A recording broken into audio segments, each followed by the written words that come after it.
Previously on X-Men.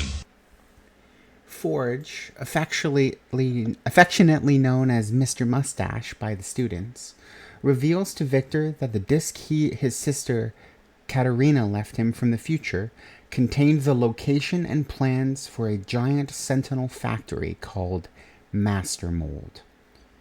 Victor and Forge gathered Tiffany, Luna, and Holly to discuss the information and what it means for the future of their world. Tiffany revealed that she had been having dreams from the future, destroyed by Sentinels, and was told by a circus psychic that they were visions of the future. The students decided to split up. Victor borrowed the Blackbird with Luna to scout out the information Katarina provided, despite Forge strongly suggesting it was a bad idea. Initiating stealth mode, Victor and Luna were able to land a safe distance away and observe the early construction of a master mold, although Luna determined that this master mold was not as far along in the construction process as the disc suggested. Victor realized the Grand Canyon didn't match the environmental features of the intel Kat had provided. Meanwhile, Tiffany accompanied Holly to have a difficult conversation with her father and mayoral candidate William Wilder. Holly confronted William about whether or not he knew about Master Mold. The response was a very clear yes, indicating it was in Alaska. Holly challenged her father's involvement in the program, and William expressed disappointment at Holly's choice of friends, revealing photos of Holly at his opponent Wilson Fisk's home. Holly and Tiffany left William to his work and broke into his office using Tiffany's phasing powers to get in. They found documents that they hoped contained evidence of his connection to the MRD and Sentinel program. The Mutant Liberation Front had gathered in front of City Hall, protesting extreme measures taken by the MRD and the prospect of William Wilder making conditions even more difficult with his impending election. The crowd was dispersed peacefully when threatened by a new superpowered government-sponsored team of mutants, Freedom Force. Tiffany's visions worsen. The future still concludes in death by Sentinel.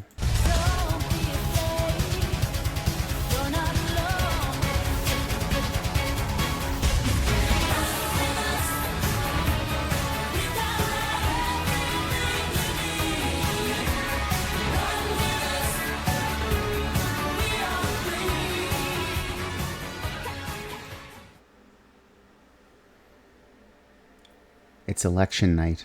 Well, election day so far. So far, it seems the odds are 60-40 in favor of William Wilder. Despite his best efforts, Wilson Fisk still seems to be, while a competitive second place, likely predicted to not win.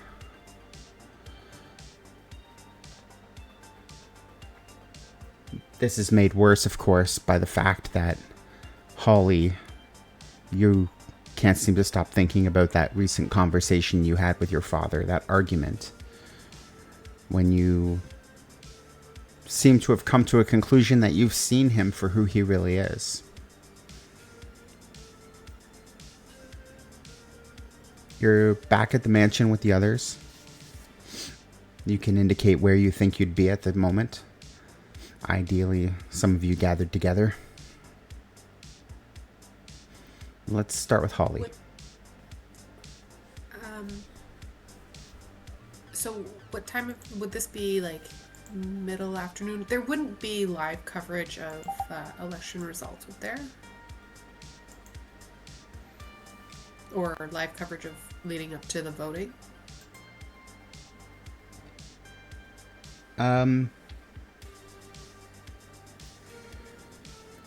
There is.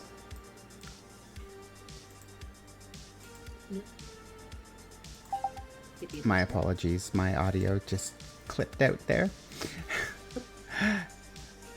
There is coverage.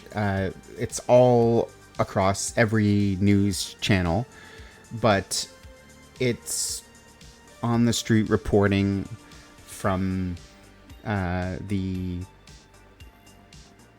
basic voter locations, an anchor just giving updates. But at this point, right now, it's all, the polls are now open and people can go to them, but it's earlier in the day and there's a long race to go and nothing has been officially counted yet. It's just that the polls were suggesting that while Wilson had been gaining, William Wilder was still ahead in the polls. Okay, Back in 1980, I was going to say, back in 1987, you generally wait until the 6 o'clock or 7 o'clock news to find out information, unless it was like a presidential assassination. Okay, there wouldn't be like a live news. I'm just wondering whether we'd be sitting in a room with a TV on, essentially. CNN didn't exist yet, unless May has something different. There isn't 24/7 news. Okay. Well, then probably just sitting in the like drawing room type place with armchairs and having some coffee and discussing, you know, the updates as the information from whatever periodical news report comes in. Holly's probably sitting there looking a little bit distressed and kind of fiddling with her hands and holding a cup of coffee that she's not really drinking.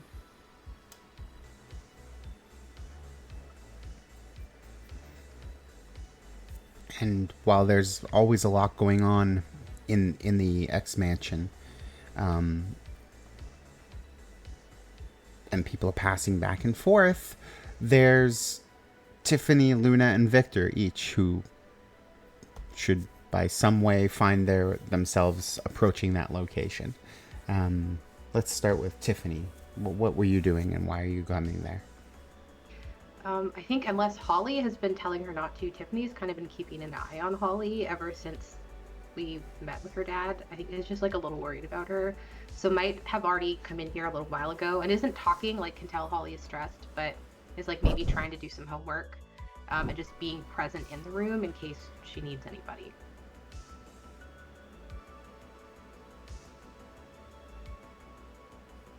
And Luna.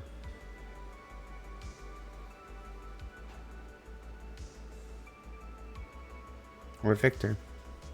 Either one. Luna's just tagging along with Victor. Just to see what's going on and with everybody else.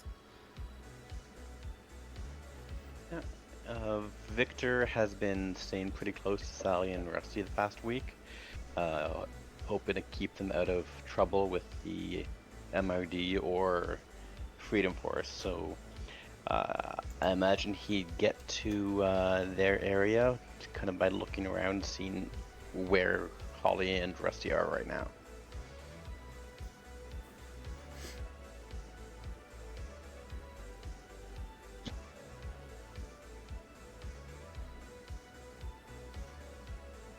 You know that what's coming is heralded by the election. That's what Destiny had mentioned to you, Tiffany, when you went to the circus. And so when the TV flips over to an ad break and there's a promo teeing up the news this evening to stay tuned for exciting news on the election, it hits different. It's not just another election. It's a ticking clock towards doomsday. What are you going to do to prevent this from happening? It must be weighing on all of your minds. And as you sit there, looking at each other, who speaks first? Holly. Oh, go ahead. No, you go. Okay, well, I was just gonna basically call you out. Holly was gonna look over at Tiffany and say, sort of thinking back and say, did was there anything at the circus when you had those visions? Was there anything to show us how we can stop this? Like, I don't know what to do. No. Like, what are we supposed to do? Interfere with the election? I don't know.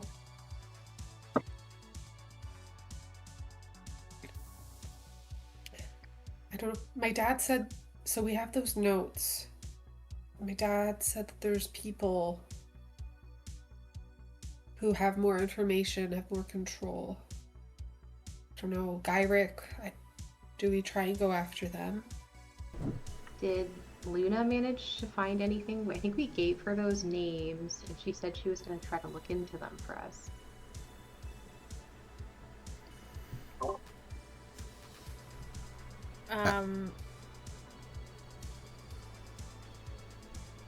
We were gonna look at the names of so remind me what we were gonna look at the names of which names? While inside the Wilder residence, after having an explosive argument with her father, Holly, in an act of defiance with Tiffany, phased upstairs into his office and absconded with documents that they hoped might lead to incriminating information about Wilder. They gave it to you, and you've had a little time to look into it.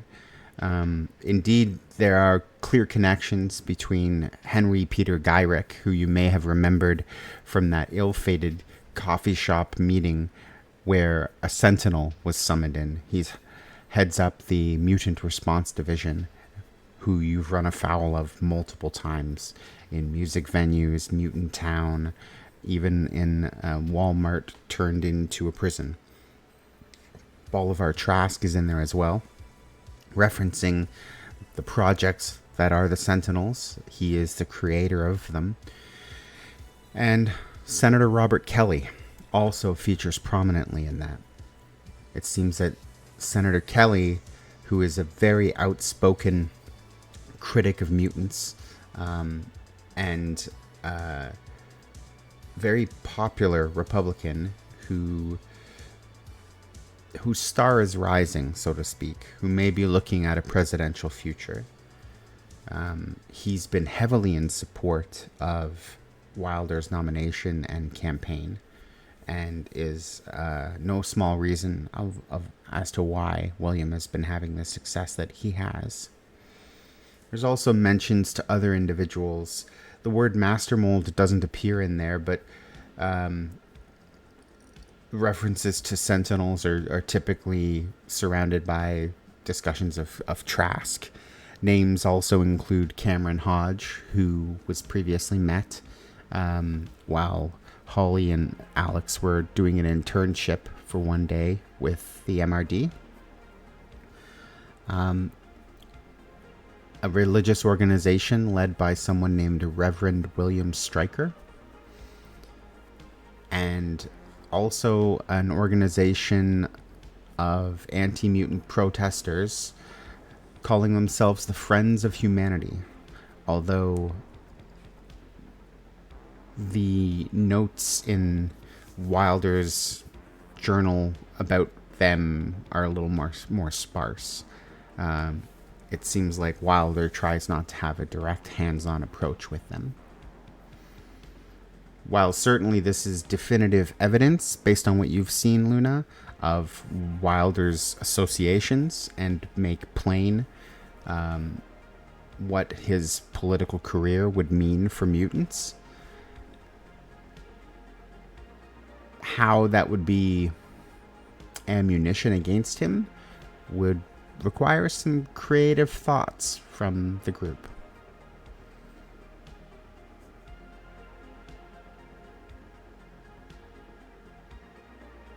So I'm assuming Luna shares all this info with us? Yes, everything. Yep, that was in my voice just now. Oh, okay. So Holly is listening to this, but sort of abstract, and she's holding like a little piece of paper in her hand, and she says to the group, sort of like absent-mindedly almost, "Ugh, all those stupid people. I bet they're gonna be at the stupid campaign party. My parents. I don't even know if they expect me to come. They gave me this invitation, but ugh, I don't even want to face any of those awful people." Can you bring guests? Well, I mean, anyone can go as long as you're supporting and you have an invite. I don't see why not, but I don't know why anyone would want to go. And had such a lovely dress for it too. Well, we've got to do something, right? We can't stop the election. He's going to be elected.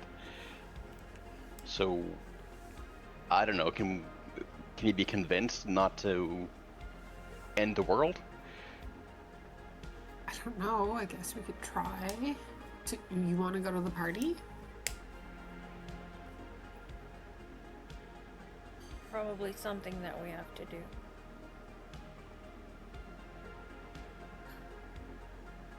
Yeah. I'd rather destroy that master mold thing, but that's not going to do us any favors.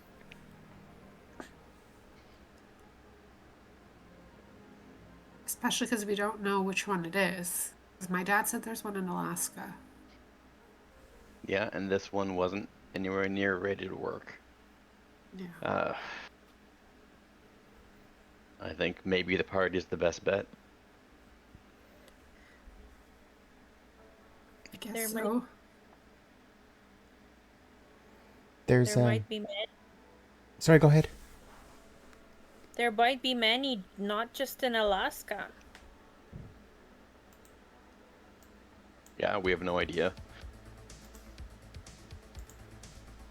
So are we thinking we want to go to the party like before the election is called? Or are we waiting until after?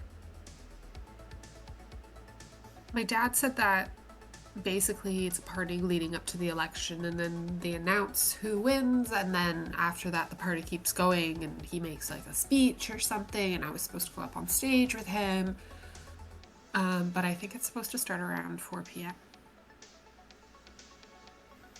There's a commotion out in the hallway, and you see a whip of familiar red hair run past your doorway, and then a whip of familiar blonde hair following shortly after.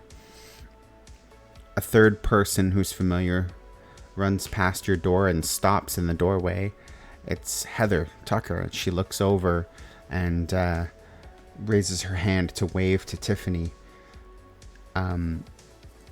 She stops and looks over and says, "Hey, guys, I'll catch up.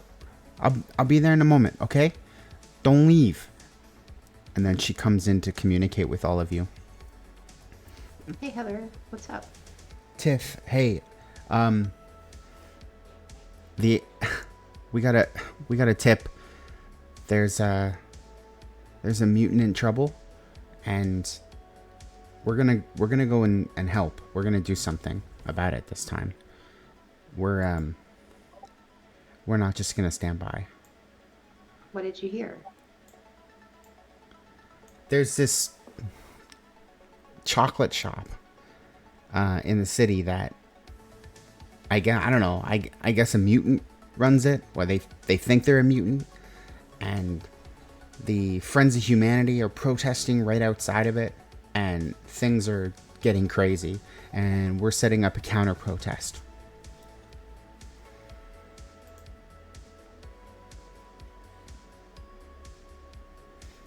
But if you want, you can come, but we're gonna go over there. Enough is enough with these people.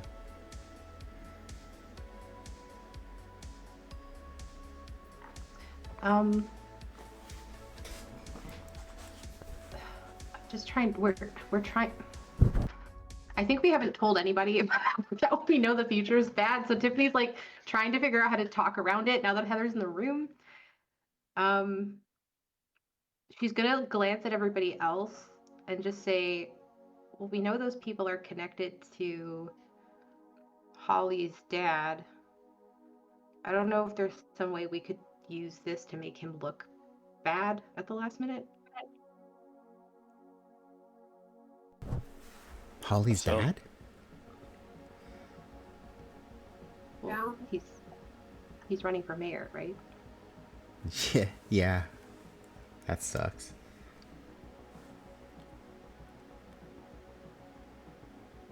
So what are you thinking? Well, none of us are. I don't know. I guess I don't know. We don't know what exactly is going on at this chocolate shop, but like if they're doing anything, I guess that might look like embarrassing to him or like really bad. Since we can tie him to them, maybe it would affect the situation. I don't think it rules out your other idea. Just it's pretty early in the day still.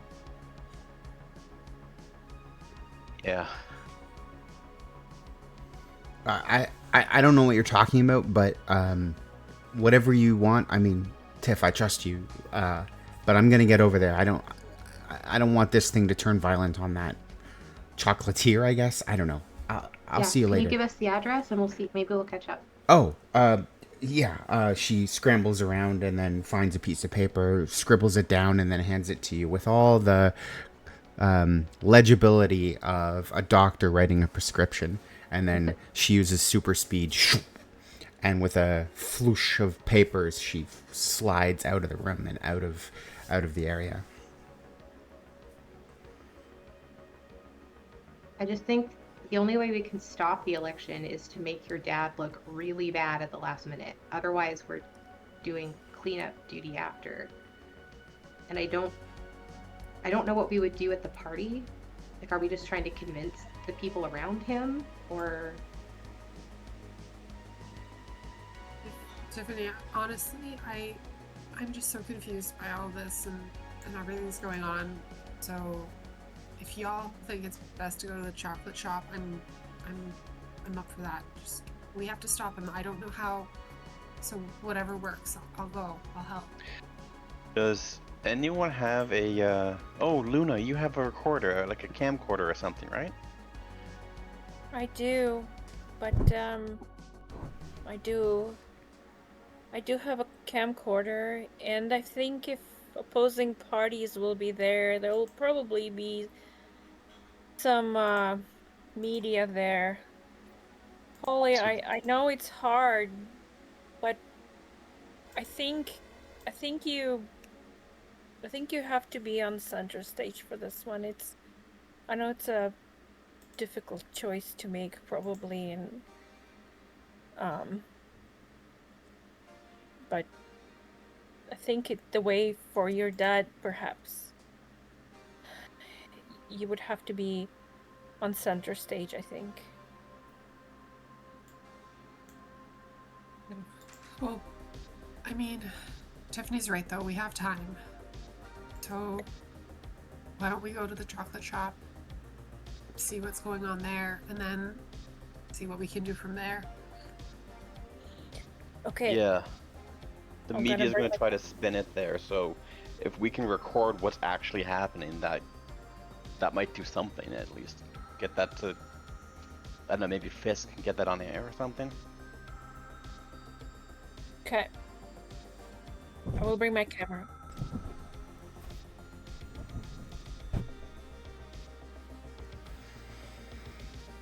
So as a group, you're deciding to go to the chocolate shop downtown where the protests are happening and film the Friends of Humanity doing something incriminating, potentially.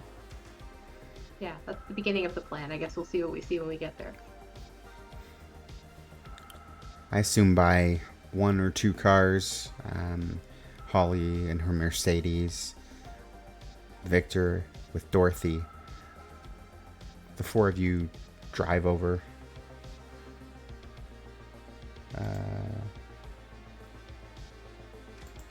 And make your way over to the chocolate shop.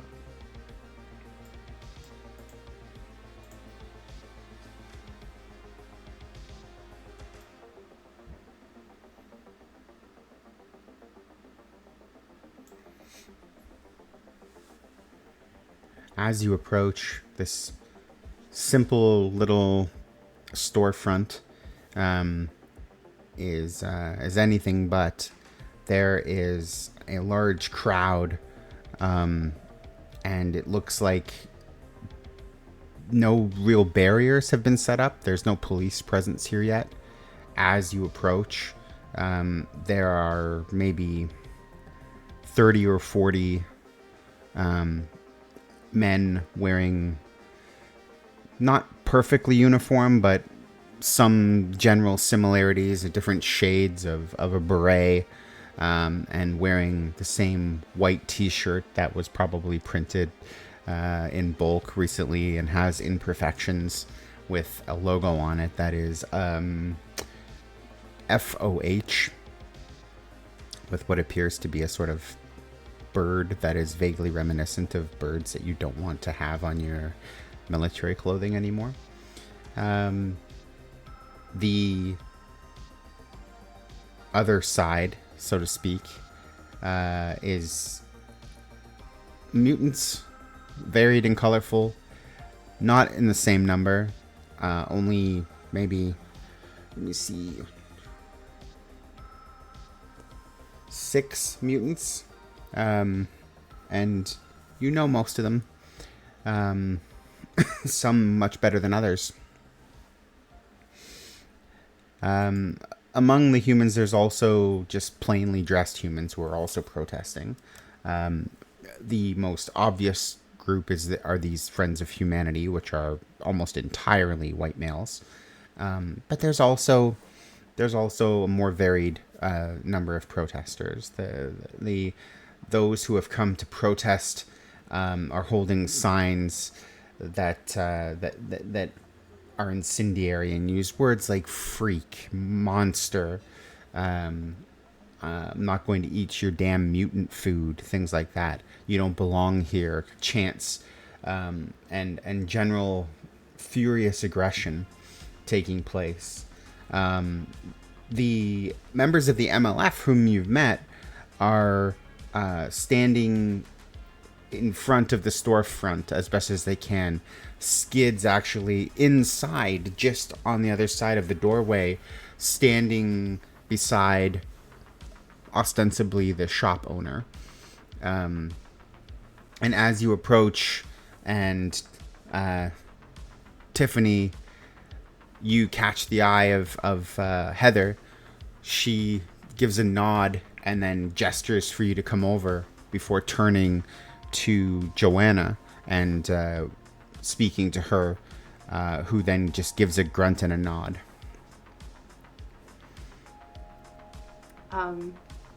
Tiffany will head over to her, and like the rest of the group is obviously welcome to follow if they want to.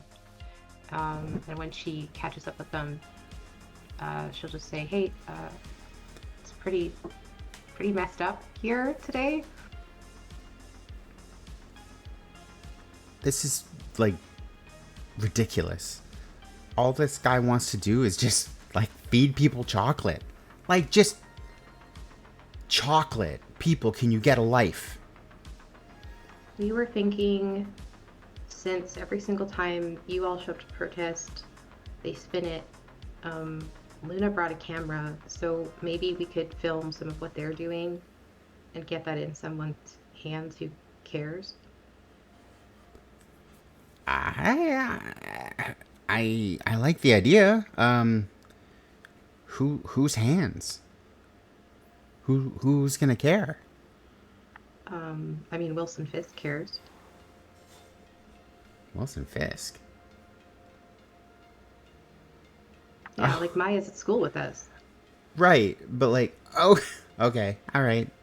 So like, political opponent, he'd want, but I get it. Okay. I mean, sure. What do you want? What do you want us to make them do something? I mean, do you think they're just going to do something on their own? That's a genuine question. It would be better if they did, but I don't know. I haven't really been back to one of these since the first one. I mean, this time it's not the cops, so I don't really know if that's better or worse. but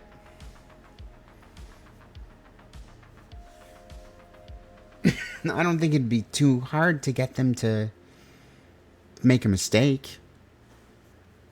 I mean, it's all about what do you think they need to do? Like, it seems like they can get away with practically with murder. And if we even just sit outside in a field, they come after us. Well, what if... Sorry, just... Can you say again, like, who's outside here with us? Or is everybody inside the shop right now? So, outside, just on the sidewalk in front of it would be you, unless you tucked into the shop with Heather to talk. Inside the shop would be the shop owner, who you haven't met yet, and also Skids, who's keeping close to him. Outside, in kind of like a perimeter line protecting the shop, are a couple familiar faces. Joanna Cargill, the leader of the Mutant Liberation Front.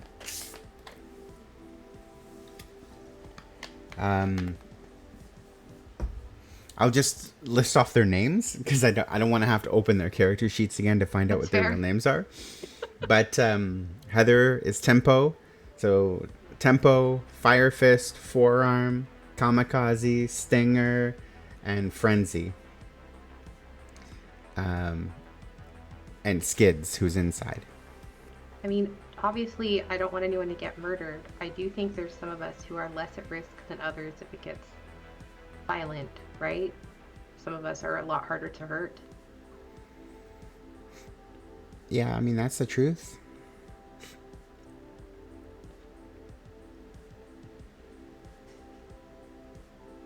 In the distance, you can hear sirens beginning to blaze.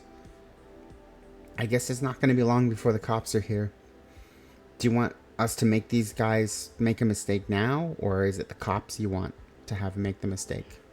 Nobody cares if the cops do anything. I think it's these guys that we need.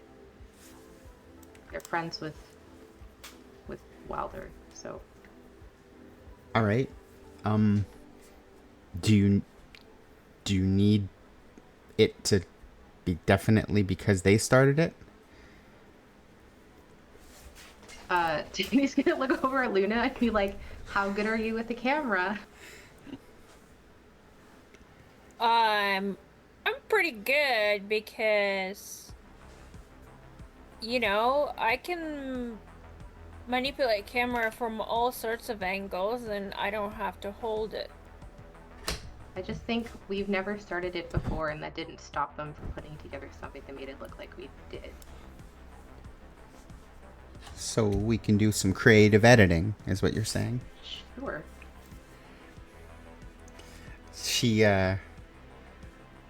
She smiles and looks to Joanna and then looks back to you. I was hoping you'd say that. And then in a flash of gold, as she moves so quickly and her jewelry twinkles, suddenly Tempo slows down time all around you, and you are aware of this, but none of Victor, Luna, or Holly are. Tiffany, it's everyone around you, everything around you has slowed. The breeze has moved from being fairly swift to just a gentle, barely swaying movement of the trees. The noise suddenly goes quiet, and there's a barely slow motion, almost like frozen in time effect for everyone around you, all of these protesters. Heather gives a grin and says, "Watch this." and she slides backwards, almost not even really moving, just like for a much more modern future, maybe picking up a box and sliding it slightly backwards. Almost like Michael Jackson doing the moonwalk, but even more. She turns, takes a line, and darts straight down through the middle of these Friends of Humanity, taking each one of their hats and pushing them in front of their faces. She does it for all 40 of them. And then, just as quickly as it took place, she comes back over and sidles up to you again, Tiffany, and then gives a grin and a laugh, and time speeds back up. And all of these 40 Friends of Humanity have their faces covered by their own hats. And the initial, what the hell, shock is suddenly emboldened into a fury as they realize collectively there's no way that this was accidental. One of these filthy mutants did something. And they go off. They begin to approach and charge and push against you, trying to find things that they can grab and start to go into a fight with all of you.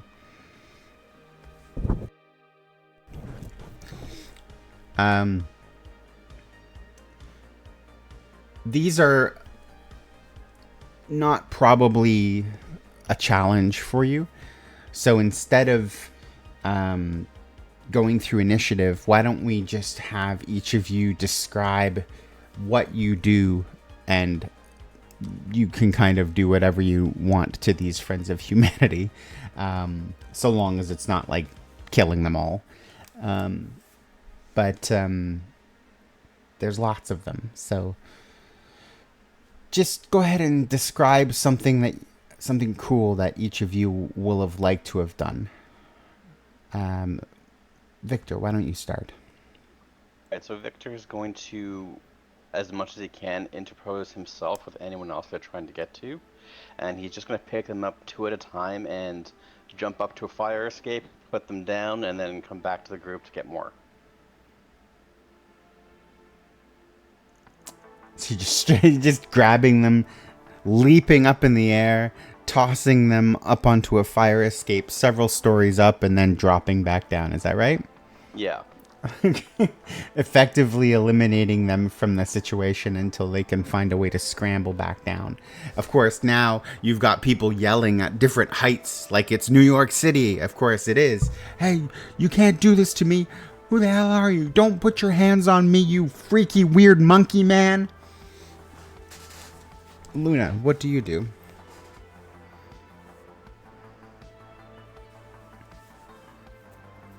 Luna is going to pop in the chocolate shop real quick, grab a bunch of chocolate candy, yell at the owner, "I will pay you back, I swear," and grabs a whole bag, and then with telekinetic manipulation, she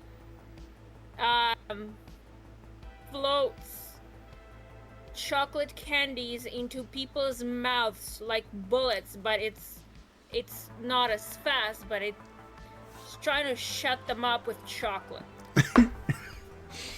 Morgan, who has short cropped hair, is the owner of the shop. Morgan Red actually stops you for a second just before, as you're grabbing the chocolates, and has a sense for what you're doing, and shakes his head and says, "No, actually, here." And from a shelf below the counter, he takes out a big glass jar, opens it up, and hands the chocolates to you. And the chocolates are all the shape of like dog poo, but they're chocolate. And he says, Use these, trust me. And so when you take that and you bring it outside and you shoot chocolates into each of these people's mouths, there's a snicker from within the shop, because Morgan Red's power is to transform any organic matter into chocolate. And he just made you feed them all dog poop that was turned into chocolate. I love it. Holly.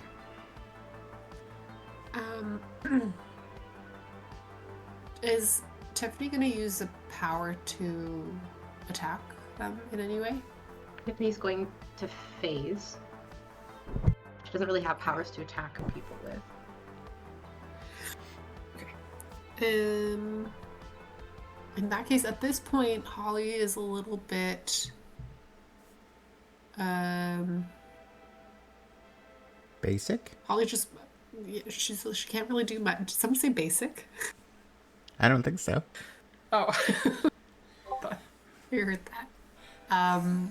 So Holly's probably just going to. Oh, is one of the people there? One of the mutants they're going to use a power to attack someone I recognize. Yeah. So you might vaguely recognize all of these people. You've seen them before. You were on the other side last time of a line of police officers at the policeman's ball where they were protesting previously. Do I see anyone making a move that's going to indicate that they're going to do something? I want to bump their power, but I have to somehow know that they're going to use that power.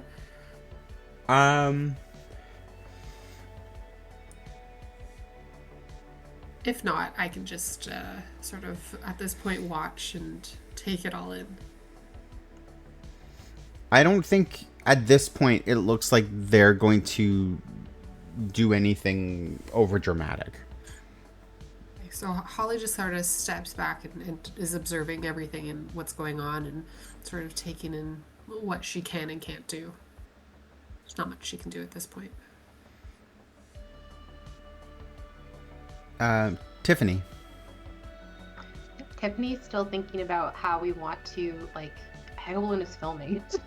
trying to get footage of, like, them doing something incriminating. So she's been trying to, like, bait some of them towards her. And I think she's standing in front of something solid, like maybe the edge of the store. So if someone, like, tries to grab her or take a swing, she's just phasing. It's, like, a very, like, stop hitting yourself type of moment where she doesn't look like an aggressor at all. But they might be, hurting themselves trying to, like, punch through her, essentially. Mm-hmm. Also, Luna is filming everything, but Luna is keeping an eye on Holly. With a camera, in case Holly does anything. Oh, are you concerned about your friend Holly, Luna? Like what she might do? I am not concerned about Holly, but in Luna's mind, Holly is the only one who can sort of perhaps change things or manipulate, change the outcome, perhaps.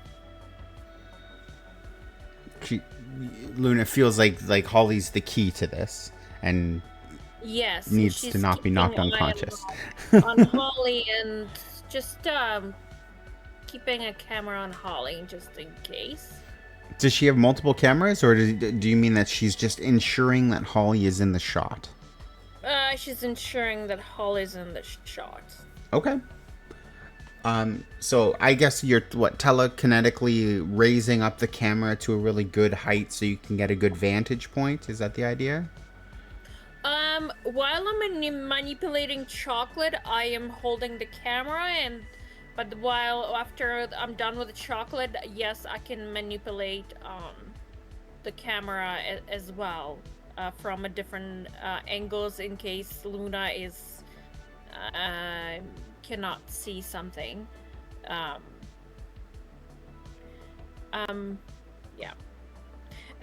Also, what about, are there just like regular people? Are there any media present yet, or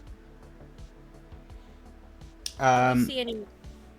So there don't appear to be any media people yet. This is apparently really quickly escalating. But the police aren't even on scene yet. Okay.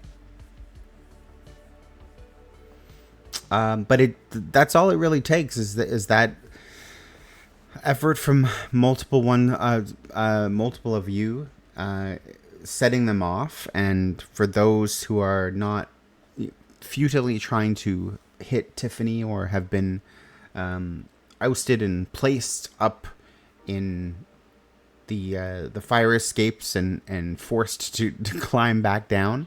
And for those who weren't having their faces stuffed with poo chocolate,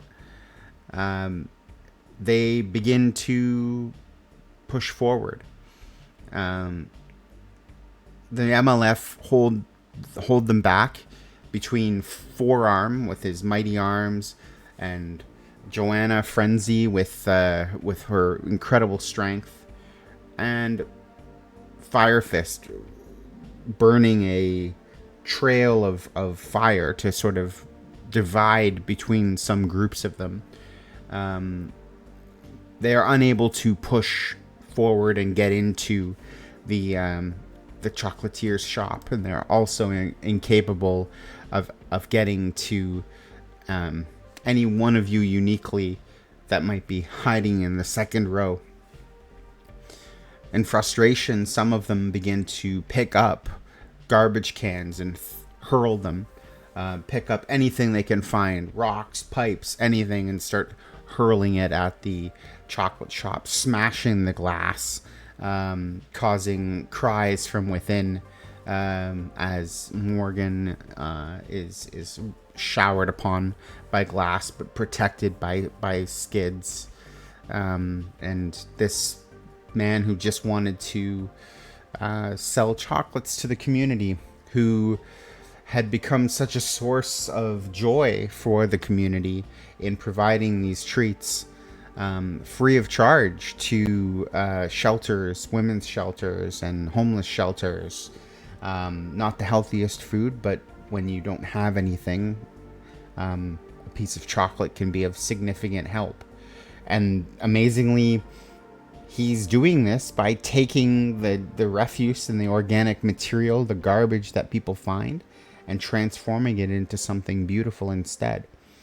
It's not a power that's going to change the world, but Morgan Red has found a way to benefit his community.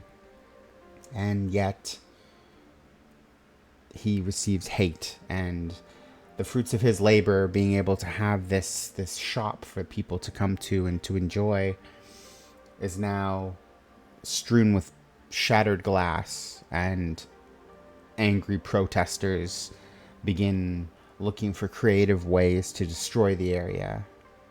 A bottle has a rag stuffed inside of it, and another friend of humanity comes over with a Zippo lighter and opens it up and sets it alight. And a Molotov cocktail is hurled by a member wearing a Friend of Humanity shirt and having that beret set back on his head correctly. Hurls it in the air towards the chocolate shop.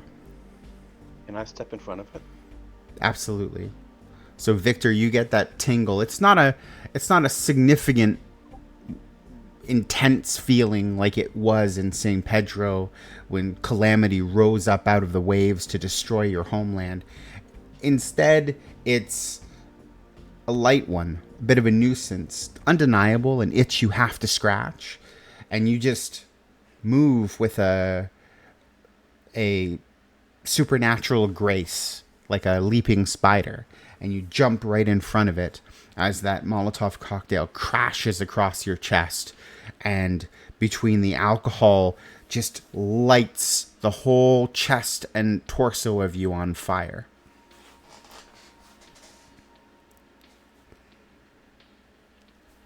I'll kind of just look down the flame and shrug.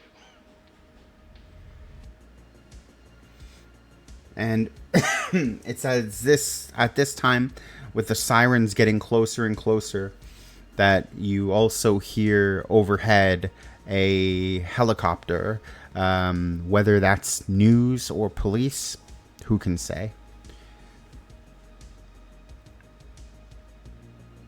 The number of things being thrown at the shop and being pelted at you by these protesters is increasing. What do you do?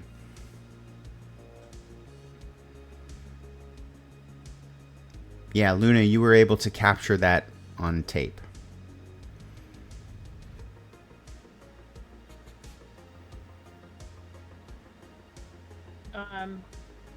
Yeah, I keep filming. But if there's anything else thrown, I would like to be ready to. I'm just on the lookout for anything else to be thrown, to throw it up in the air instead of reaching at anybody else. I don't want to throw it back, but I want to throw it up in the air so nothing else is hurting anybody. A friend of humanity actually picks up this brick that he was able to pry from one of the adjacent buildings and run over, excited. He has it in his hand like a football. He's probably a college football pro, and then raises his arm back and hurls it. And this is going to aim true and smack right in the side of Holly's head. Except before it does, it is suddenly flipped 90 degrees up and fires off like a rocket into the sky based on Luna's telekinetic control. How high up did you send that?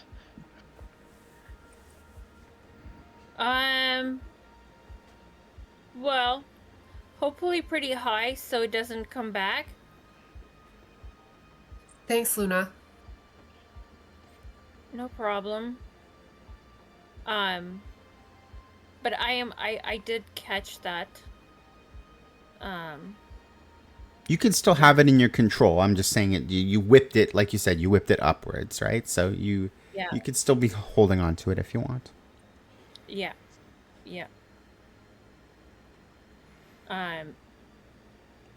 Well, anything else? Yeah. So I'm just at this point. I'm just going to film and catch anything that is being thrown, and just slow it down or whichever. Having seen... Sorry, go ahead, Holly.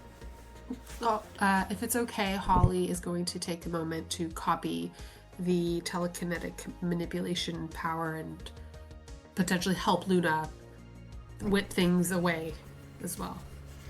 Absolutely.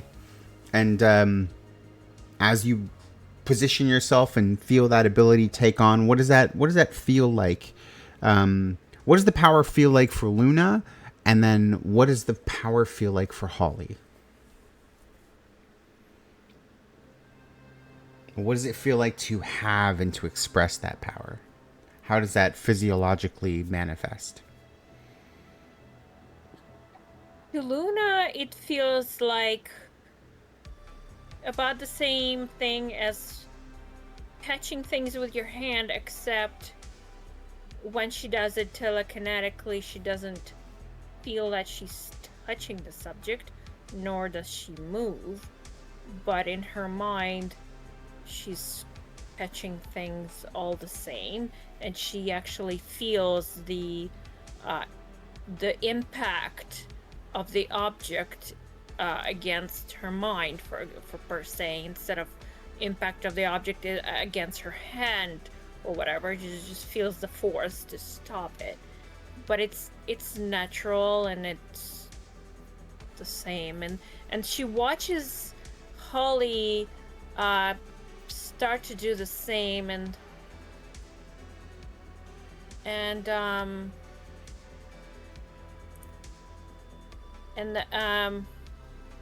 okay, sorry, go ahead, Holly, it's your turn.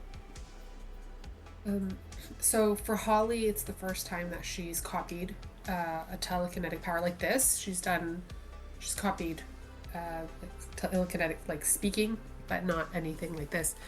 And it's a very bizarre feeling. It feels like there is a sort of electric tether from her mind and extending into her fingertips. And every time she moves something, she kind of stumbles a little bit. It's that feeling where the object is further than you expect it to be, so you kind of like jolt a little bit. So she looks a little off guard, like a little bit jumbly as she's doing this. But slowly, as she keeps tossing things away, she is gaining her feet, but she does look a little bit on edge. While Holly's doing that, Luna's going to timidly film Holly, doing the same thing. If that, I would also like to,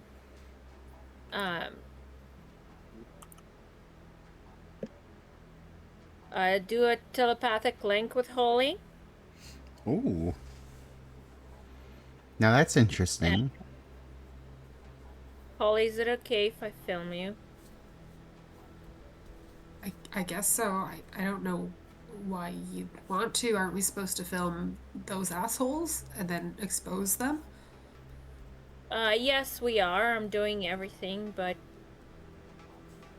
do you not think if people see you using powers, they will connect you to your dad? Do you think perhaps it will somehow affect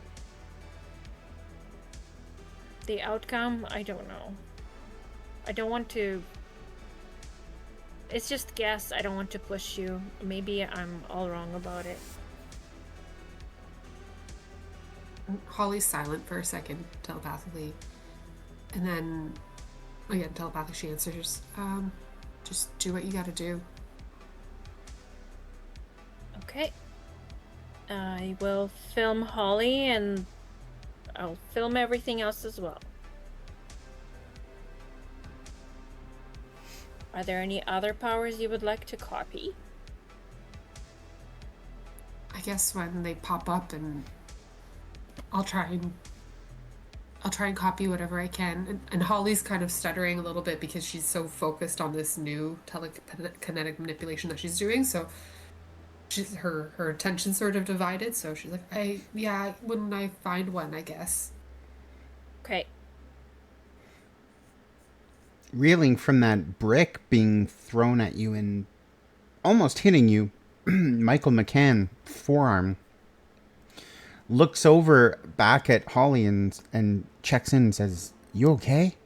And before maybe even getting a full answer, he turns his attention back towards the Friends of Humanity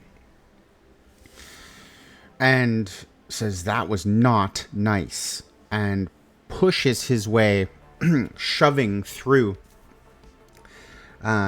pushing like a spearhead into the line of Friends of Humanity and knocking several of them back. No longer in a defensive kind of posture, but just separating them and knocking several of them over as he moves towards the one he thinks might have thrown the brick, setting hopefully to clobber him. Tiffany. You said they're throwing some larger stuff too, like garbage cans and things like that? Yes. I think Tiffany's main concern is like putting a stop to that. So while phased, she's kind of like phasing these other objects and like pushing them into the ground and unphasing them. So like people can't pick them up anymore and throw them around. Like she's trying to disarm them so they have less stuff to whip at the store and at us. Okay. Yeah.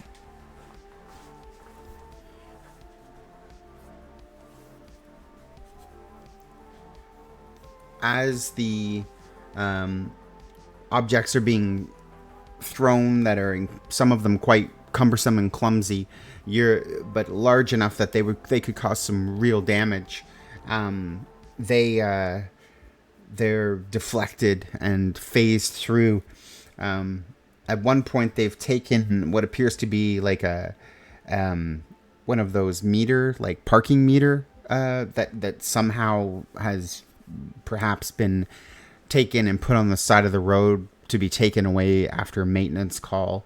But they've picked it up and begun to hurl it towards the shop.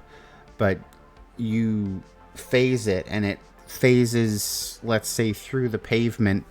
And then when you remove the phase, it's back in place there now. I think if she can like put as much of it kind of between us and them as possible. I know someone had put some fire there, but if there's like a little bit of a barrier to stop them all from rushing. Mm-hmm. Absolutely. Yeah, you can position it and make it more difficult for them to approach, continuing to maintain that defensive perimeter, even as some of you in your zeal are filling in behind Michael McCann and pushing forward. Stinger reaching out and touching one of the Friends of Humanity on the forearm, which instantly stings him, and he recoils and stumbles back. Oh my god, she burned me! She burned me! Get those freaks! And the blue and white sirens then appear around the corner as police begin to come into the area.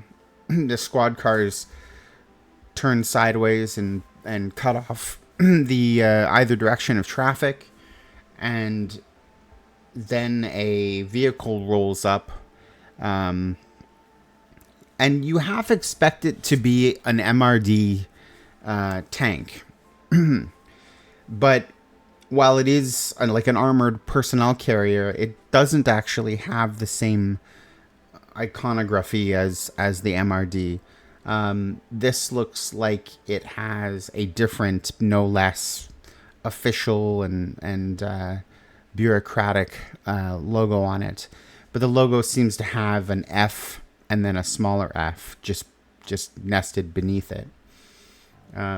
The doors swing open at the back of the APC, and out comes an absolutely enormous human being, so much so that when he steps out onto the ground, the APC bounces on its suspension and rises up, and you realize that it's been sitting a lot lower as it's been making its journey, and now is a full maybe 1.5 feet higher off the ground, as Fred Dukes, who you may have seen previously from the circus when you were there. He was handling the strongman ding ding bell. Only, of course, a few of you would recognize him. That would be Holly and Tiffany. As Fred Dukes, otherwise known as the Blob. He steps out and over, wading through these protesters as he forces them to make room, and others join him outside of the vehicle.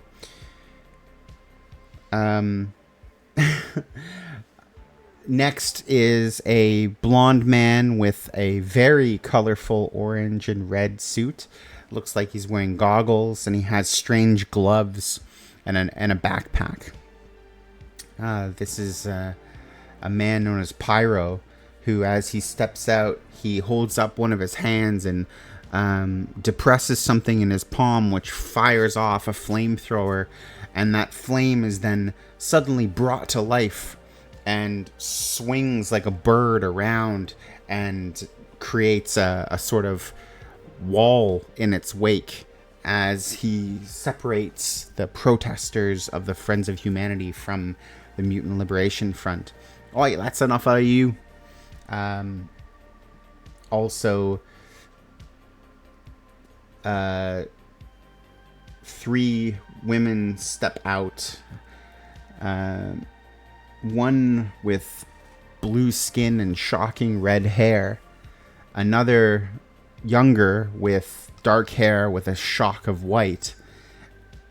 And then one who you probably never forget, especially Tiffany, maybe you, Holly, as well, who's wearing a blue cape with cowl and a golden featureless mask. The psychic that you had previously met, known as Destiny. The one with the red hair speaks up. All right, party's over. Freedom Force is here.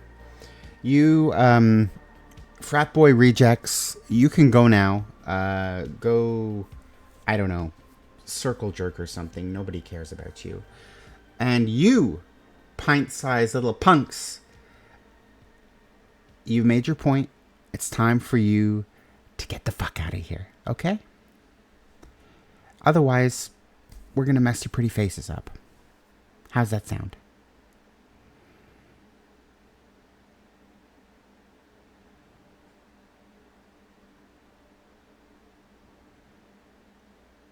Ollie looks at them and totally confused and says, You're against us? You know them? Why? Yeah, they were at the circus. And Listen. they're mutants. We are... Yes, we're mutants. What of it? So you're against other mutants? We're not against mutants. And then Pyro chimes up and says, no, quite the opposite. We're for mutants by mutants. We are mutants. How could we be against each other? It's a terrible Australian accent. He sounds Australian. So go for it. So to clarify, this freedom group is telling the humanity group to get the fuck out. Is that it?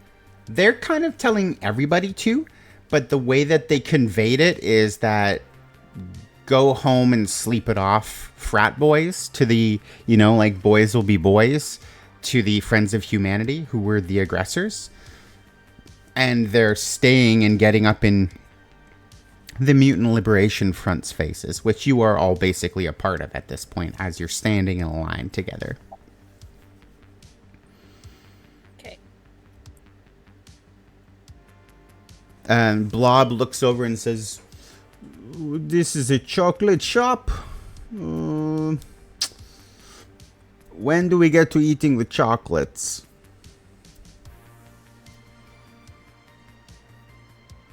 Well, no one's gonna get any chocolates because these fuckers have been smashing it up.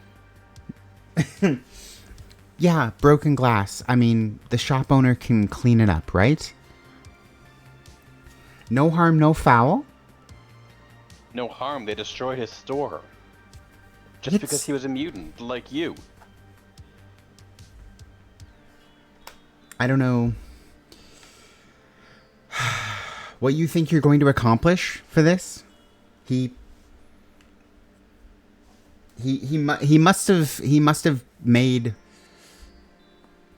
some customers angry. It's just a bad review, right? A bad review that got out of hand. Leading a group of frat boys with signs saying "Go home, mutants. We don't want your mutant chocolate." That's out of hand. Is this your first rodeo? Are you not aware of how they can get around us? Yeah, and we shouldn't let that stop us.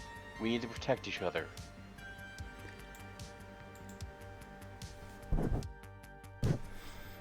We are protecting each other, quite frankly. What are you doing? We're making sure this guy is safe. Blob steps up and looks down at you and puts his hand on your chest and shoves you back up against the wall. Like just one push to try to shove you. Can I resist that? Yes, you can resist that. So let's do that kind of thing as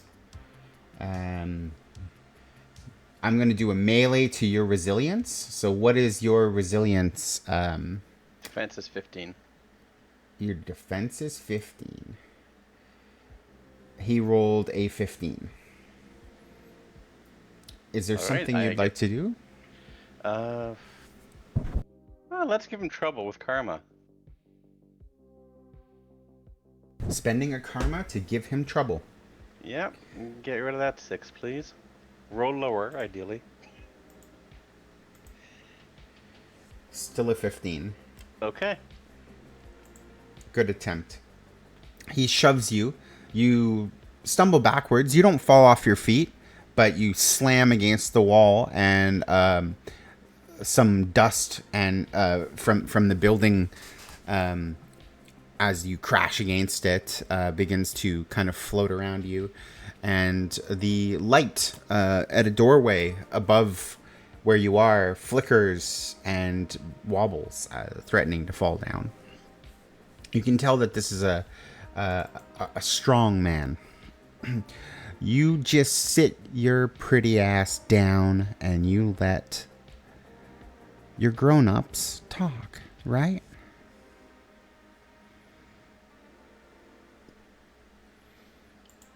Sorry, Luna, you were going to say something before? I was just gonna mention that when they arrived, I stopped filming and I hid the camera. Okay, that's good to know. I'm going to make a vigilance roll from someone who might be paying attention. And what, let's say, is your... what is your agility defense?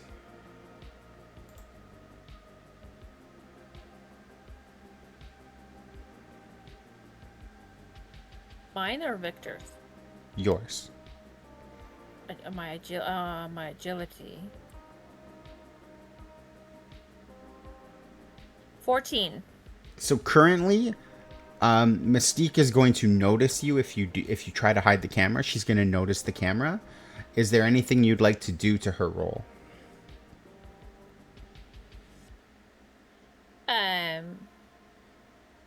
To her role. I mean, if I notice her looking at me, then I have an ability to do cloak. Cloak? Yeah, I can make people believe I'm not there. Okay. I'd be willing to extend that ability to the camera in this case. Let's open up Astra's sheet and take a look at that. So cloak right here. So you'll have to spend 5 focus to make that happen. Okay. I'm comfortable with you using that ability. That sounds cool. Okay. So the camera being hidden does go unnoticed. Mystique almost looks... She looks like she catches something out of the corner of her eye, but by the time that she focuses her gaze there, her lidless yellow eyes looking at it, she doesn't see anything. There doesn't seem to be anything there. And she returns her attention to the others. Now, I want you all to know that we have no ill will towards you.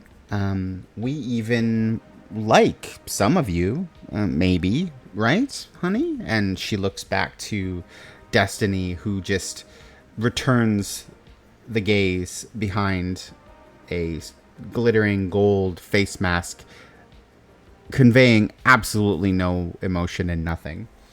Exactly. But some of you are gonna have to be scapegoats. So, let's not make this a big deal or anything, but there's a lot of important work to do, and some of you are just going to be stuck in a jail for a while, okay? hard pill to swallow. I don't know how to deliver that. My bedside manner needs work, doesn't it? Oh, hard being the hero that the people need so badly, but it's a responsibility I wear anyways. And I wear it beautifully. So, Inni, Mini, Miny, Mo, and she's pointing at each one of the members of the MLF. Who is going to go to jail? And she points at Tiffany. Get in the truck or we'll fuck you up.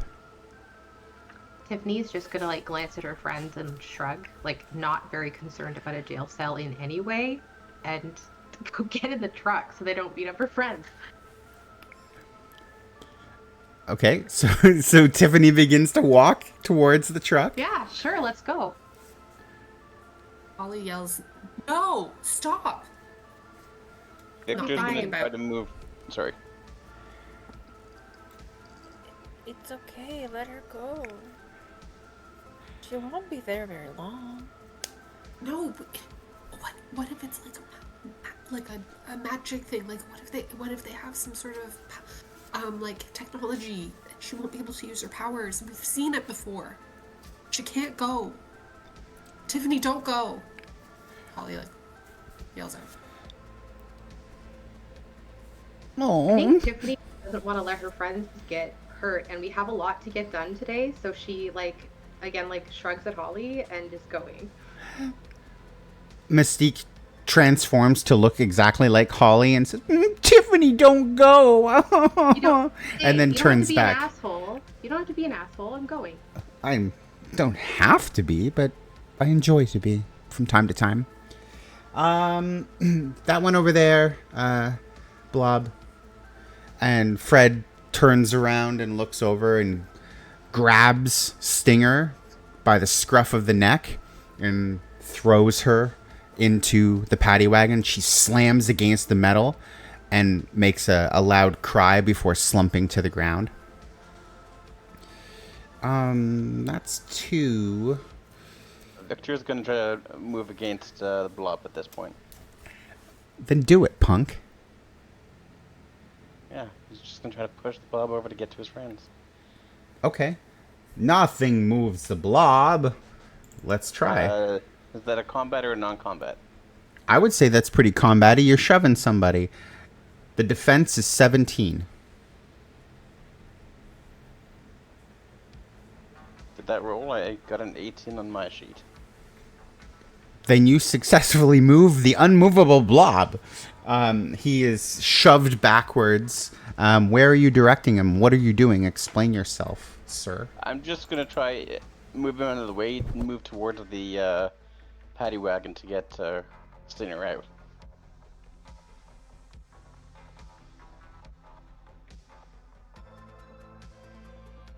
Okay, so you shove him back. Are you saying like Stinger's been thrown in? Are you interrupting that motion, or are you reaching into the paddy wagon to collect her? I think I missed her being thrown in, so I'm gonna reach in to try to get her out. Okay. And you can see that she's dazed, half conscious, but is able to kind of crawl towards you, and you can help her out. Her shocking pink hair, quite a counterpoint to your shocking blue hair, and reminiscent in a way that, since you both have exciting haircuts, of your sister, who you briefly saw sporting several wild colors. She clings to you as you take her out of the truck, and Pyro says, that's not really how it works, mate. You get in too, I guess? At this point, Holly is going to respond to Mystique. Okay. And she's going to say, what am I going to do about it? This is what I'm going to do about it. And she's going to attempt to shut down Mystique's powers. Ooh, okay. How does that... All of her powers? All of them. Okay. So, one thing I do need to know is Mystique's powers. What, out of all her powers, are there any powers that have a cost of more than 15 focus?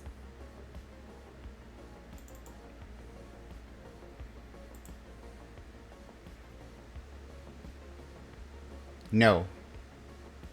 So then just because it costs me 15 I'm not focus. sure why, but none of her powers appear to require focus.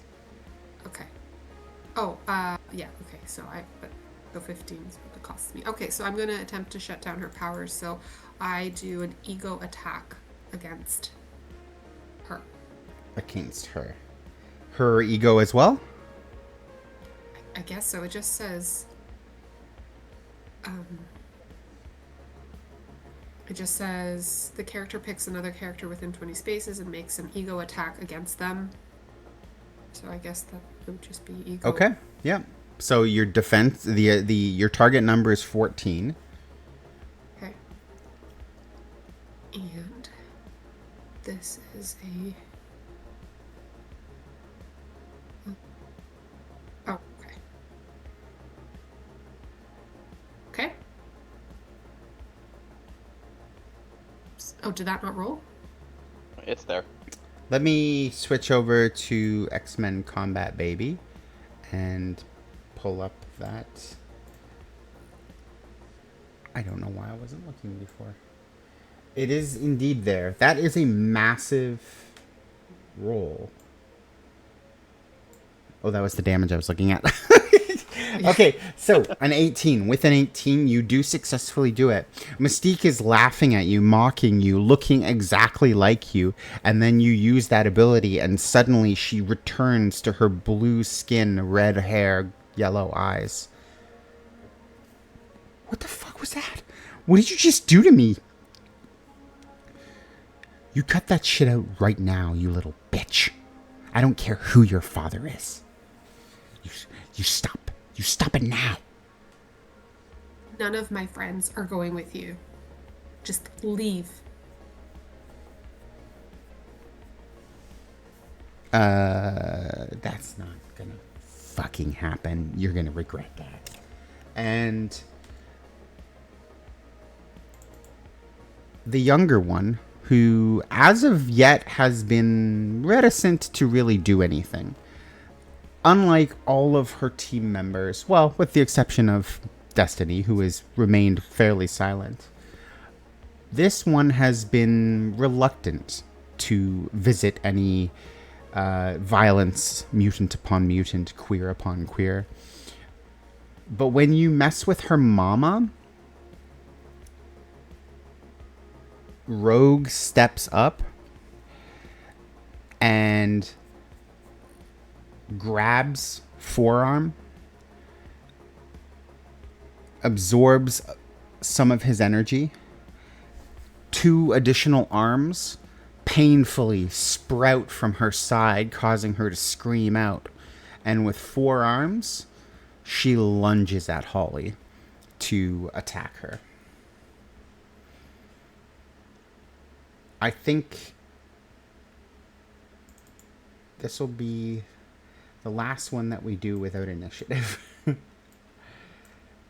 As she attacks your melee using a standard attack. Do you have a damage reduction, Holly? I do, of -1 for health. All right. Holly, does an 18 hit you? Yes, it does. I'd like you to take 35 health damage. It's not good. Okay. And that's what you get when she hits you with her 2 hands that she's replaced a glove, 2 hands with no gloves, and she punches you with all 4 fists. She doesn't touch you long enough to make any change to your powers, but those 4 fists hit you with such intensity that it knocks you back. You crash through the already broken, shattered glass windows and land in a pile of delicious chocolates. Can Luna react to that at all? What would you like to do to react? I would like to react with telekinetic spear. Okay. So let's do your move, and then we will go to an initiative. So what is a telekinetic spear? Because that sounds fun.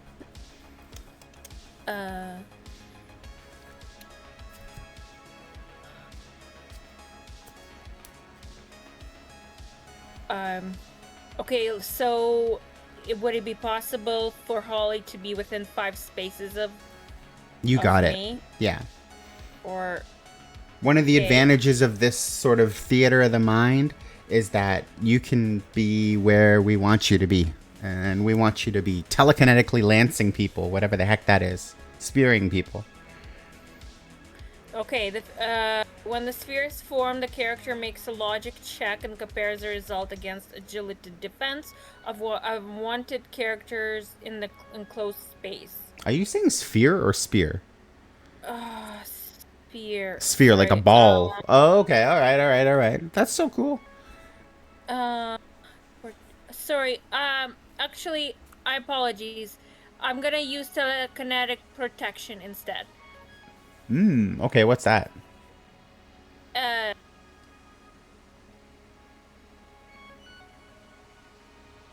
sorry. I keep reading. I cannot use telekinetic. I can only use telekinetic protection on myself, it looks like, but the sphere I can use on any chosen people. Okay. So going to sphere, apologies. On a success, the character can move any unwanted people with. So the attacks on sphere are against my logic defense, basically. Okay. If attack does more damage than the character's telekinetic protection power can sustain, it destroys the sphere, but no one inside is harmed. My my telekinetic protection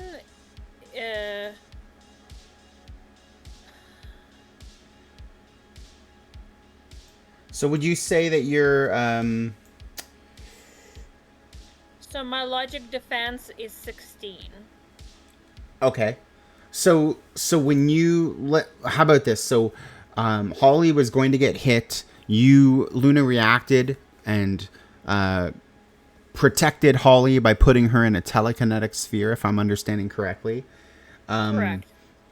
Rogue got an 18, which exceeds the 16 of your defense. She does 35 damage to the sphere, which how much of that is taken up, and then what breaks through? If attack does more damage than character's telekinetic protection can sustain, it destroys the sphere. But no one inside is harmed, so it just destroys Oh, okay. it. Okay, so it pops the sphere. Maybe she still falls back, lands in the chocolate shop, but takes no damage because of Luna's quick thinking. Okay, thank you. All right, and now we will go to initiative. Let me open up the turn track. Where is the turn tracker? Which one is the turn tracker? Turn order. Okay. We need tokens out? Yeah, I think you'll have to throw your tokens out. This is going to be quite a bit of trouble, I would say.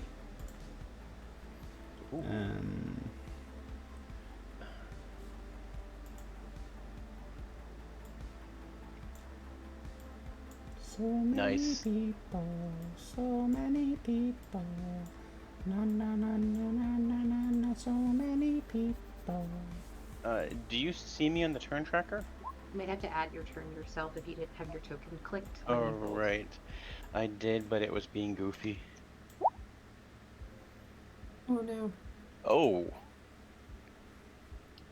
So far, Holly and Victor both have fantastic successes for the bonus round. You'll have to tell me how to add myself because I thought I had my token clicked, but Right-click on your token and you'll see Add Turn. got it. And then you can just type the number in.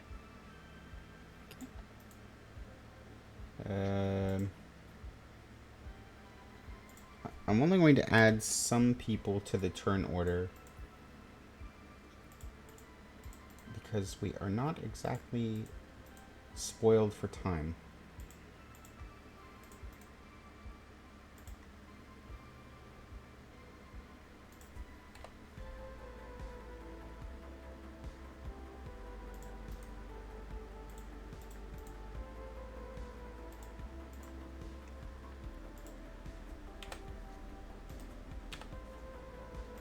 What does a fantastic success mean for an initiative? It means we get a surprise round, so we get a turn before the normal order goes. Okay.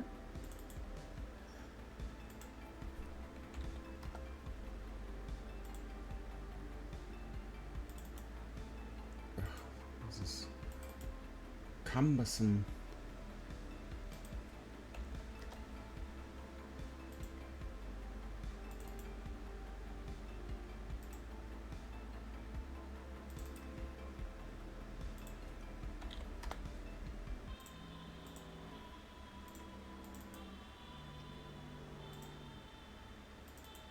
Yay, Blob, you got a fantastic success.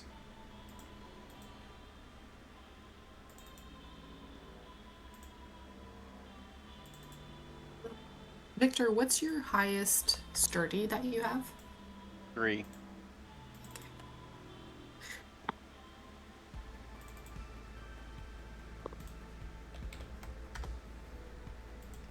Oh, sorry for the slow time on this.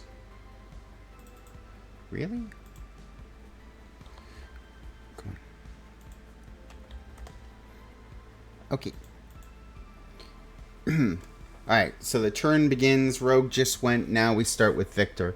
Oh, who else got a fantastic success?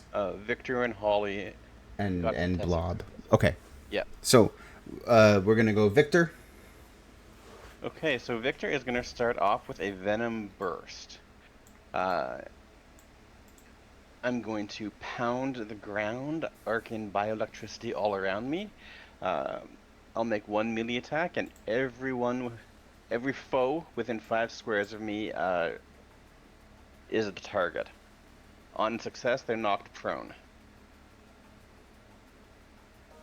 Okay.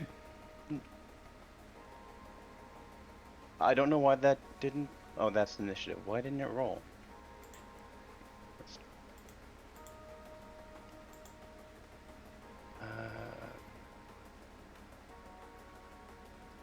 18. And sorry, it was against what? All foes within 5 squares of me. So probably Blob and Pyro at least. And what are their what are they supposed to do? You compare that with their melee defense. If this wins, they're knocked prone. Okay.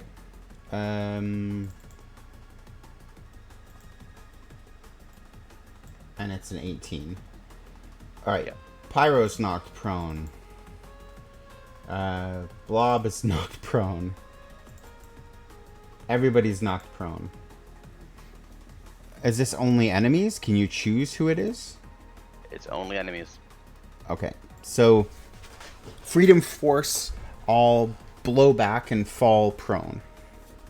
The ground quakes especially with Blob's crash down onto his tush. And now it is Holly's turn. Holly is going to look at Huntsman, and she looks over at the people that are attacking, and she gets a little nervous. She's holding on to 2 concentrations right now, and she uses her third to copy Victor's ability, Sturdy 3, increasing her damage reduction to 3.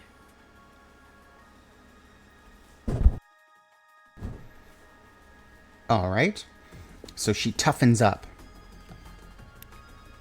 Blob will stand up, puts his hands on his knees, and says, "Now that was not very sporting, little blue-haired punk." And he will charge up and attack Victor. He's going to actually try to bang the heads of both Holly and... no, sorry, Holly's in there. Of Michael McCann and Victor.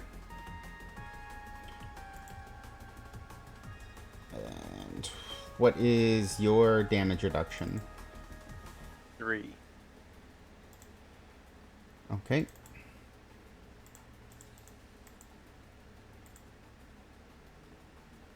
I think he fails to successfully grab either one of you. That is not a hit. Not a hit. So he tries to grab you, but you both kind of deke him out, and he swings wide and claps his hands together. All right. Now we start with the first turn again, which I guess means we'll say Rogue already took her turn, so Victor, you get to go again. Is that right? Is that how that works? That's amazing. That's right. It's a bonus round. You're a cheater. Go ahead.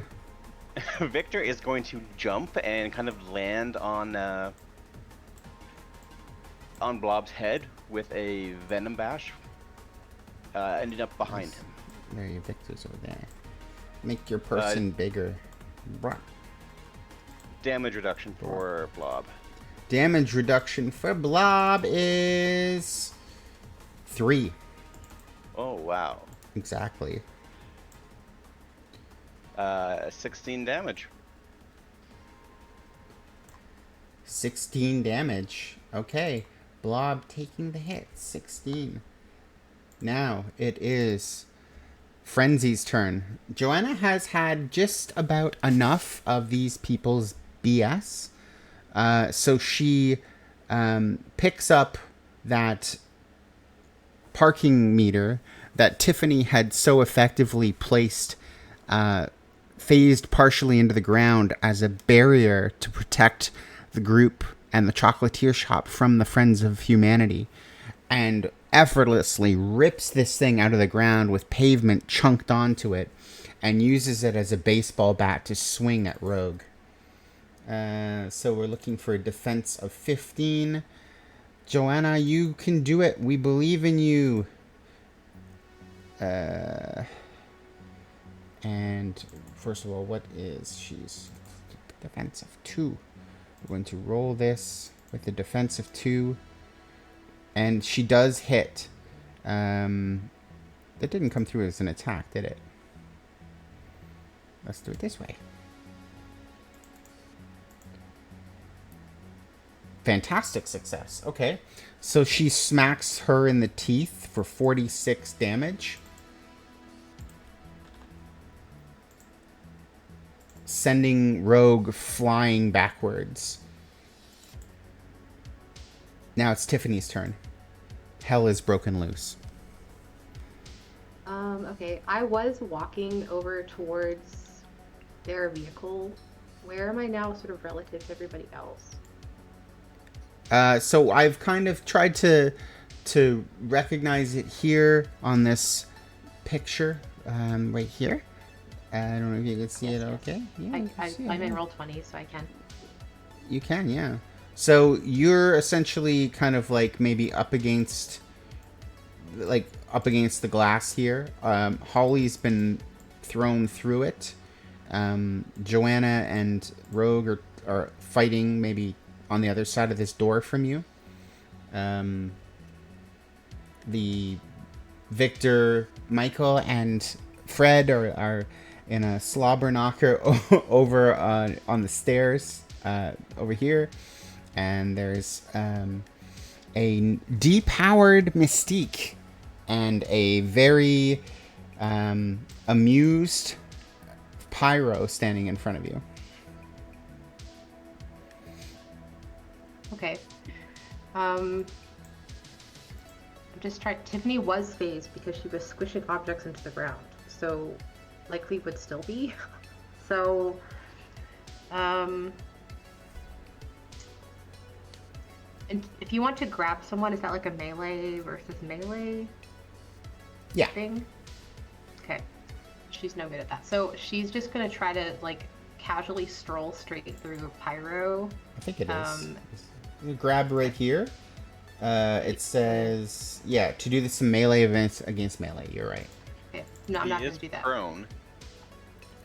Pyro is prone. He was knocked down. So is Mystique. Both of them are prone. Does that make it easier to grab them?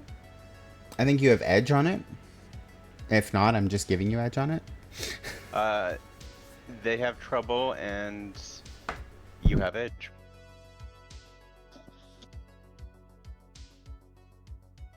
Okay, I'm gonna try to grab Pyro's arm then. Okay.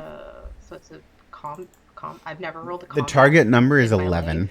11. Oh, Yeah, so when you're doing I your roll- combat, there should be... is it the attack one that I roll? I'm not Yeah. trying to actually damage him, but That's okay. We're going to just do a grab, so you can do your melee attack, yeah. okay.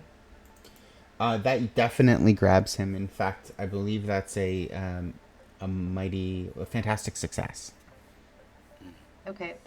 I want to phase him and like push his hands underground and let go of him so he can't do whatever the fuck he was doing with his fire.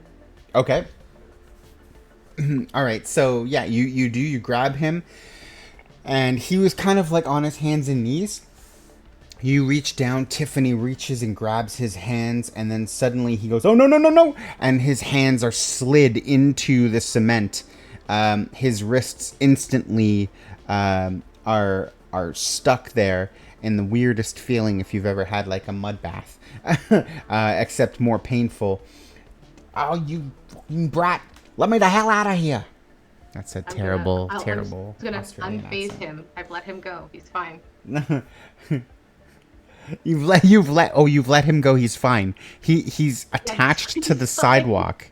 This is not We fine. can fix him later. We can fix him later if he behaves. You dingo. This is not fine. That's so messed up what you just did. Heather is we don't have time for Heather. Let's see. Heather will put the boots to Rogue since she's prone as well.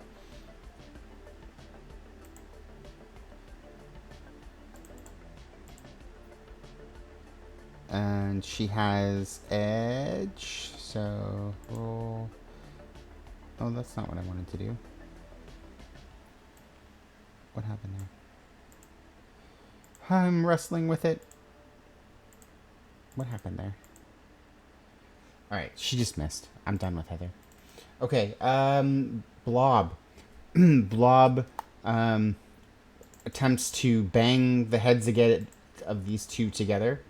We're going to go with the 3 for... Does a 17 hit Victor? It does, yes. Yes. So you and Michael both, or Forearm, both take 18 damage. Okay. As he grabs you both by your ears and slaps you together like cymbals. Now we're on to Holly. You have been hurled into a chocolate shop and are covered with mutant chocolate from Morgan Red, who is a chocolatier here. And now you have been largely protected from all damage by the quick thinking and maneuvering of Luna, your telekinetic friend, who put a sphere, a hamster ball around you and protected you from Rogue as she tried to get revenge for you turning off Mystique's powers. What are you doing? Okay, so just quick clarification. When I took Sturdy 3, that was fine, but I had to have dropped telekinetic manipulation. I couldn't do both at the same time, so I don't have telekinetic manipulation anymore. Okay. So, this point... You didn't take any damage. Yeah. Thank you. So at this point, Holly's going to be really impressed with the power that Victor used. And she's going to bump it. She's going to bump up that venom blasting power that he used. And so when you use it again, you can let me know. I'll tell you what that means. Okay. Okay. Mystique pulls out a gun and points it at Holly and says, I've had enough of this. You turn off whatever stupid power you were using. Get in the damn truck. We need to arrest several of you. Destiny steps up beside her and puts her hand on her wrist. It's no use. Nothing we're doing here changes a thing. The future is still dark, sentinels everywhere. I fear, my love, we've been as useless as these children at preventing this. There's still time. What time do you think we have? Things aren't bad now. Let us do what we're doing. And they might stay that way. What? Mystique laughs, flails around with the gun, but has so far not fired it. What are you talking about? What are you even trying to do? Don't you think this might be a little bigger than you, young man? Yes, it could be bigger than all of us. But we're trying to do something that doesn't involve attacking our own kind. We're trying to change minds. We have plans. Let us try them. You think we want this? You think we want to be attacking our own kind? No. It's I this think- or the raft for several of us. But it's also more importantly, I don't know. This seemed like the only thing that maybe would have been able to prevent what she saw, what Destiny saw, when she touched that stupid brat friend of yours and she spits over at Tiffany. Why didn't you get into the van yourself then? What did you say to me, little girl? You said we just needed mutants to go to jail. Why didn't you go to jail? I'd prefer not to. Thank you. This is not bigger than you? She kind of gives you a lopsided grin. I'd like to think nothing's bigger than me, really. But I don't think me going to jail is going to help anybody. No. You can go to jail. We'll take you out. We'll cart you off. And we'll take care of this while you sit in a cell. How about that?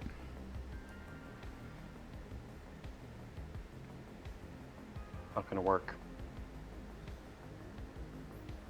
This is ridiculous. If Fine. you're out of ideas, let us go with ours. Pyro from the ground says, "Oh, if we're looking for ideas, why don't we let me out of the goddamn ground?"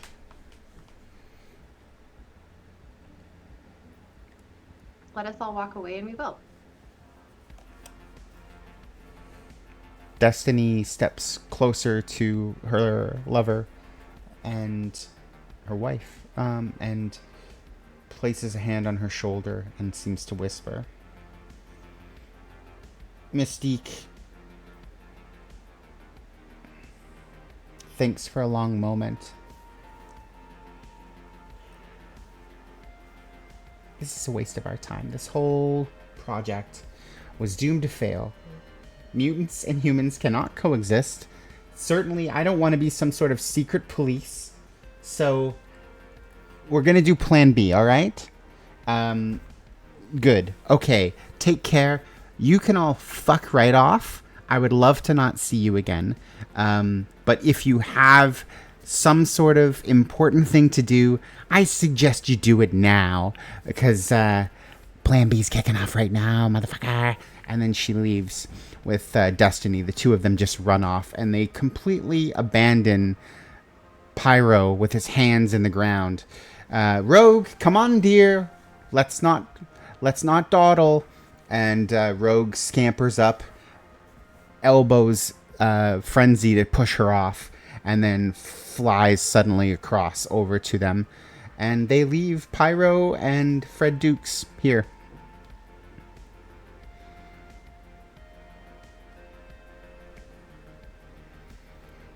What now? I think we should go ahead with what we were planning to do. That was just a huge waste of time. We need What's to plan? deliver. We need to deliver this tape. Yeah. Maybe some of us go to the party and some of us deliver the tape. I will fly to deliver the tape. How far is Fisk? Fisk is more downtown, but given that you can fly with the amazing power of your brain, I would say that it would take you just maybe 10 minutes. Let's say exactly so long as it's one of the first things we do next session, but you don't get to do it this session. It takes that much time. Okay.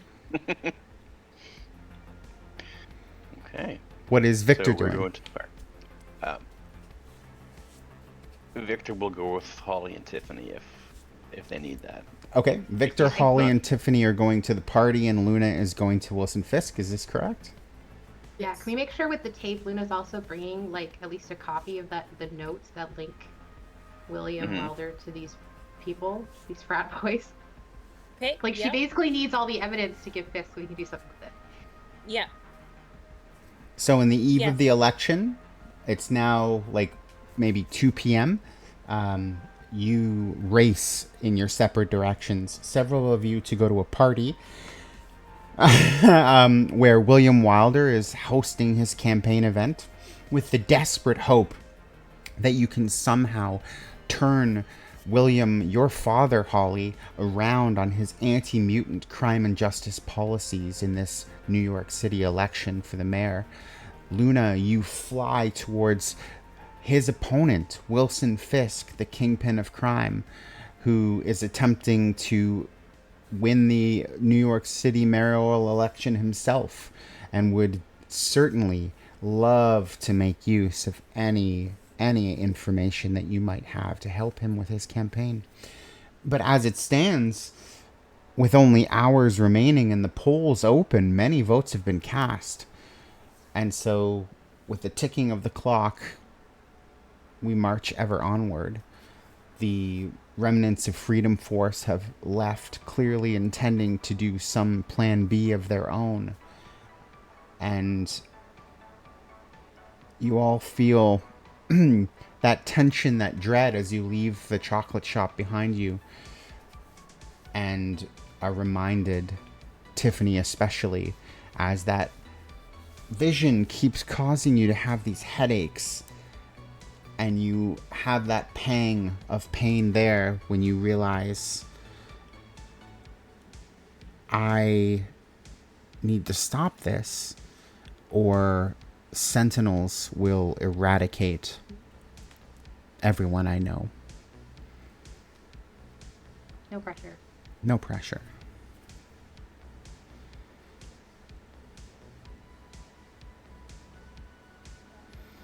Also, just for the record, Tiffany will let Pyra up, but only after all of her friends are clear. She's not going to leave him glued to the sidewalk. That's very generous of you. He's not a monster. Do you have to like basically be there when you do that, or can you release that? No, I have to phase him. So literally, like Blob is basically sitting on the corner step, eating chocolate. This is your shawarma moment. Eating just handfuls of chocolate, and just complimenting Morgan Red, the chocolatier. Boy, you do an excellent job with this chocolate. I could eat this forever. I'm gonna be frequenting your place all the time. Trust me. And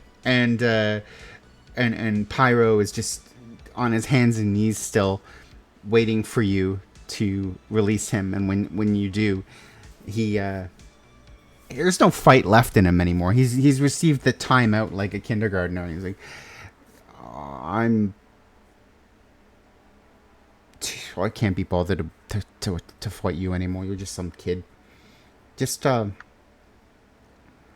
so gracious of you after I just stuck you in the concrete for 15 minutes. Yeah, that's how it worked out this time. But trust me, girlie, this won't be the last that you see of me.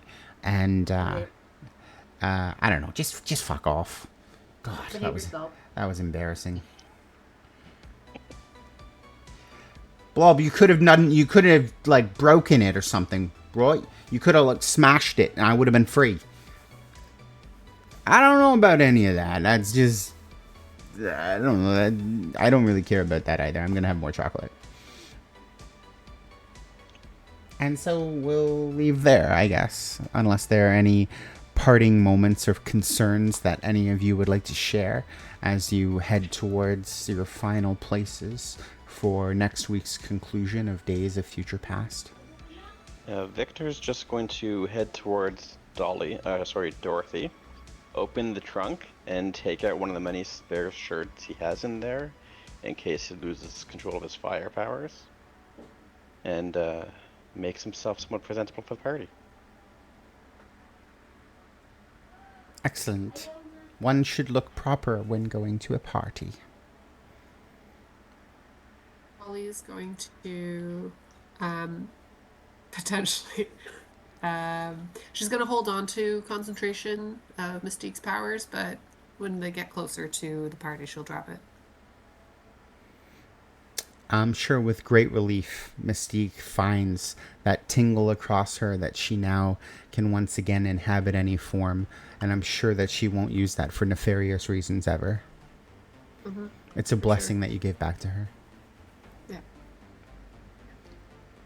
So thank you so much for joining us, everybody, and next week we will see the future of 2020 collide with the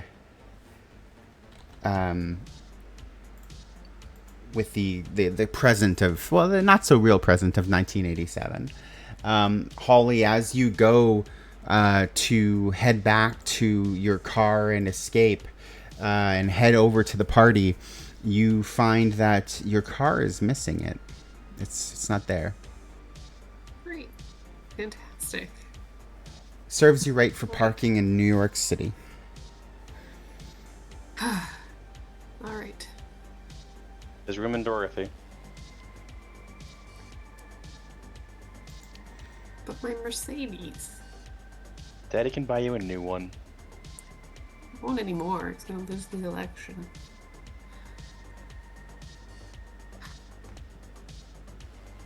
Thank you so much, everybody. Take care.